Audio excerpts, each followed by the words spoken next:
അല്ല എന്റെ സ്വപ്നത്തിലില്ലായിരുന്നു പണ്ട് കാലത്തെ.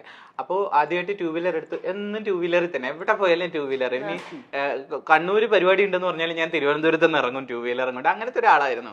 എല്ലായിടത്തും ടൂ വീലറിലേ പോകത്തുള്ളൂ. കാരണം എന്ന് വെച്ചാൽ ബസ്സിലൊക്കെ പോകുമ്പോഴത്തേക്ക് നമ്മളെ ഭയങ്കരമായിട്ട് ബോഡി ഷേമിങ്, പണ്ട് ട്രാൻസ് കമ്മ്യൂണിറ്റിയിൽ അറിയാലോ അങ്ങനെയുള്ള ഒരു പ്രശ്നങ്ങൾ. എന്നെ ബസ്സിൽ നിന്നൊക്കെ ഇറക്കി വിട്ടിട്ടുണ്ട്. സീറ്റിൽ ഇരുന്നെന്ന് പറഞ്ഞു, സ്ത്രീകളെ സീറ്റിൽ ഇരുന്നെന്ന് പറഞ്ഞു, സ്ത്രീകൾ എന്നെ പ്രശ്നം ഉണ്ടാക്കിയിട്ട് നീ പിറകെ പോടാന്നൊക്കെ പറഞ്ഞിട്ട് അങ്ങനെ പ്രശ്നങ്ങൾ ഉണ്ടാക്കിയിട്ടുണ്ട്.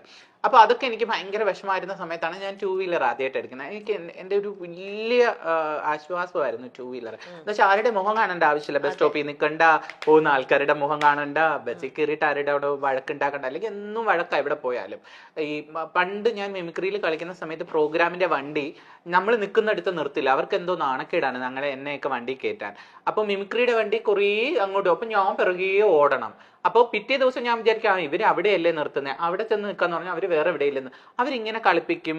ആൾക്കാരുടെ ഇടയിൽ നിന്ന് നമ്മളെ വണ്ടിയിലേക്ക് കയറ്റാൻ ഭയങ്കര മടി. എന്നിട്ട് പ്രോഗ്രാം സ്ഥലത്ത് എന്നിട്ട് പറയും വണ്ടിക്കകത്തുനിന്ന് ഇറങ്ങരുത്, സ്റ്റേജൊക്കെ കെട്ടിയിട്ട് പയ്യെ പിറകെ കൂടെ പോകും. ഇങ്ങനെയൊക്കെ പറഞ്ഞ് കളിയാക്കാറുണ്ടായിരുന്നു. അവർക്ക് എന്തോ ട്രാൻസ് കമ്മ്യൂണിറ്റിയോട് ഒരു അവജ്ഞത പണ്ടേ ഉണ്ടായിരുന്നു, ഇപ്പോഴല്ല കേട്ടോ, തുടക്ക സമയത്ത്. അപ്പോ എനിക്ക് കാറിനോടൊന്നും ക്രഷില്ല. അപ്പൊ വാഹനം ടൂ വീലർ ആയിരുന്നു. അത് കഴിഞ്ഞ് ഞാൻ കല്യാണം കഴിച്ച് കഴിഞ്ഞപ്പോഴത്തേക്ക് ഇക്കക്ക് ഇതൊന്നും ഓട്ടിക്കാൻ അറിയത്തില്ലായിരുന്നു. സൈക്കിള് പോലും ഓട്ടിക്കില്ലായിരുന്നു. എനിക്കെന്തോ വിഷമം. അപ്പൊ ആൾക്ക് വേറൊരു ട്രാജഡി, എന്റെ പിറകിൽ ഇരുന്ന് എപ്പോഴും പോകുന്നു. അപ്പൊ ഇക്ക പറയും ആൾക്കാരുള്ളടുത്ത് കൊണ്ട് നിർത്തരുത്. ഞാൻ കറക്റ്റ് അവിടെ അങ്ങ് നിർത്തും. അപ്പൊ ഇക്ക ബാക്കിൽ ഇറങ്ങും. അപ്പൊ ഇക്കക്ക് ഭയങ്കര ചമ്മലായിരുന്നു. അതിനുശേഷം ഞങ്ങൾ എറണാകുളത്ത് വന്നതിന് ശേഷമാണ് ഇക്ക സൈക്കിള് ചവിട്ടി പഠിച്ചത്. അത് കഴിഞ്ഞ് ടൂ വീലർ, പിന്നെ ഞാനും കൂടെ ഹെൽപ്പ് ചെയ്തു, ടൂ വീലർ പഠിച്ചു.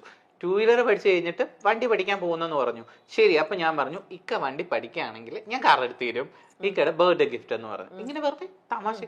ഒരു ദിവസം ബസ് KSRTC ബസ്സിൽ ഞാൻ ഇങ്ങനെ പഠിപ്പിക്കാനായിട്ട്, അന്ന് ഞാൻ ഡോറ അക്കാഡമി പഠിപ്പിക്കുന്നുണ്ട്, പഠിപ്പിക്കാനായിട്ട് ഇങ്ങനെ പോകുന്ന സമയത്ത് ഫോൺ ഒരു നേടി ഞാൻ H പാസ്സായി. അയ്യോ എനിക്ക് തലകറക്കം വന്നു, വണ്ടി മേടിച്ചു കൊടുക്കണമല്ലോ. അങ്ങനെ ആദ്യം ഞാൻ എന്ത് ചെയ്തു, ആദ്യം ടൂ വീലർ പഠിച്ചു കഴിഞ്ഞപ്പോഴത്തേക്ക് ഒരു ബർത്ത്ഡേക്ക് ടൂ വീലർ ഗിഫ്റ്റ് ചെയ്തു. സർപ്രൈസ് ആയിരുന്നു. ഇത് കാറും അതുപോലെ തന്നെ ഞങ്ങൾ ഒരു സെക്കൻഡ് ഹാൻഡ് കാറാണ് ഫസ്റ്റ് എടുത്തത്. അത് ഇപ്പോഴും അതാണ് കയ്യിലുള്ളത്, ബലാന. അപ്പൊ അതെടുത്തു. അപ്പൊ ഇപ്പോ കാറില്ലാതെ ഒരിടത്തും പോകാൻ വയ്യ, എവിടെ പോയാലും കാറ്. ഞാൻ ഇങ്ങനെ നീ ആ ടൂ വീലർ ഒന്ന് മൈൻഡ് ചെയ്യണമെന്ന്, ഓ കാറില് പോവാ, മഴയല്ലേ, ഞാൻ ഇങ്ങനെയൊക്കെ അങ്ങ് പറയും. അപ്പൊ ഇങ്ങനെ പറയുമ്പോഴത്തേക്ക് എപ്പോഴും കാറിൽ കയറി ഇരുന്നിട്ട് ഞാൻ പറയും ഈ കാർ കൊഞ്ഞ് താന്നാണ്, അല്ലെങ്കിൽ വലിയ കാർ വേണം. അപ്പൊ അതെപ്പോഴും ഈ ഒരു സ്വപ്നമാണല്ലോ, നമ്മളെപ്പോഴും കുറച്ചും കൂടി അപ്ഗ്രേഡ് ആകാൻ നോക്കും. അങ്ങനെ വിചാരിച്ചാലേ ഇതെങ്കിലും കിട്ടുള്ളൂ എന്ന് ഞാൻ വിചാരിക്കുള്ളൂ. സ്വഭാവമാണല്ലോ. അപ്പൊ ഞാൻ എപ്പോ പോയാലും എന്റെ ഫ്രണ്ടിൽ പോകുന്ന എനിക്ക് ഫോർച്യൂണറുകളാണ്. ഫോർച്യൂണർ പോകുമ്പോ എന്തോ കുതിര വന്ന് ഇങ്ങനെ നിൽക്കുന്ന രഥത്തിൽ നിന്നൊക്കെ ആൾക്കാർ ഇറങ്ങും പോലെ. അങ്ങനെ മമ്മൂസിന് ഫോർച്യൂണറാണ്. മമ്മൂസിന്റെ ഫോർച്യൂണറിൽ എപ്പോഴും ഞാൻ യാത്ര ചെയ്യാറുണ്ട്, കൂടെ പോകാറൊക്കെ ഉണ്ട്. അപ്പൊ അതിൽ നിന്ന് ഇറങ്ങണമെങ്കിൽ ചാടിയാണ് ഞാൻ ഇറങ്ങുന്നത്. ഇച്ചിരി പൊക്കമുള്ള വണ്ടിയല്ലേ. അപ്പൊ എനിക്ക് ഈ പൊക്കമുള്ള വണ്ടി ഭയങ്കര ഇഷ്ടമാണ്. അപ്പൊ ഇക്കടുത്തോണ്ട് രഥത്തിൽ ഇരിക്കുന്ന ഫീലാണ്. മൈൽ സ്റ്റോൺ ഇവന്റ്സിന്റെ ഗിഫ്റ്റ് കൂടെ അങ്ങ് കിട്ടിക്കഴിഞ്ഞാൽ ഉടനെ തന്നെ നിങ്ങൾക്ക് ഫോർച്യൂണർ വാങ്ങാൻ പറ്റും. അവര് ഫോർച്യൂണറാണ് തരുന്നത്.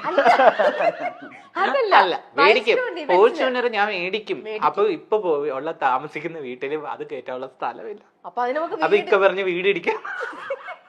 അങ്ങനെ പറയും, ഫോർച്യൂണർ പറയും. അപ്പൊ എപ്പോ കണ്ടാലും ഫോർച്യൂണർ കാണുമ്പോ എനിക്ക് എന്തോ ആവേശമാണ്. ഞാൻ ഫോർച്യൂണർ മേടിക്കട്ടെ. അപ്പൊ ഇക്ക പറഞ്ഞ എത്രയാണെന്ന് അറിയുമോ? ഞാൻ ഒക്കെ മേടിക്കാം. വെറും 9 ലക്ഷത്തിനുള്ളിൽ ഫോർച്യൂണർ കിട്ടും. വളരെ സിമ്പിൾ ആയിട്ടാ പറയാ. ഞാൻ എല്ലാ കാര്യവും ഇപ്പൊ നമ്മള് നല്ല വിഷമത്തിൽ ഇത്തിരി കടം കൊടുക്കാനുണ്ട്, അല്ലെങ്കിൽ ഇച്ചിരി പൈസക്ക് ആവശ്യം ഉണ്ടെങ്കിൽ ദൈവം തരും, ദൈവമല്ലേ തരും എല്ലാരും പറയും. അങ്ങനെ ഞാൻ പറയാം അവര് തരും, അവര് തരൂന്നല്ലേ പറയുന്നേ, തരും.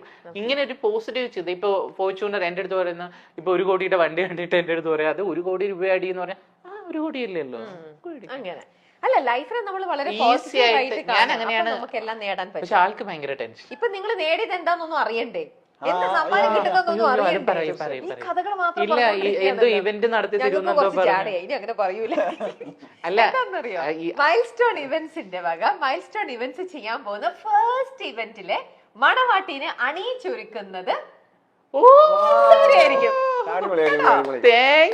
അവിടെ നിന്ന് അങ്ങോട്ട് back to back milestone events, ഒരുപാട് ബാക്ക് ടു ബാക്ക് ഇവന്റ്സ് ചെയ്യുന്നു. എല്ലാ ഇവന്റിലും എല്ലാരും പറയുന്നു സൂര്യ തന്നെ ഞങ്ങളുടെ മണവാട്ടിനെ ഒരുക്കണം. അങ്ങനെ സൂര്യ പൈസ ഇങ്ങനെ ഒരുപാട് ഉണ്ടാക്കണോ, എന്നിട്ട് പോയി ഫോർച്യൂണർ വാങ്ങുന്നു. ഫോർച്യൂണർ മേടിച്ചില്ലെങ്കിലും ബാർക്ക് കിട്ടിയാൽ മതി.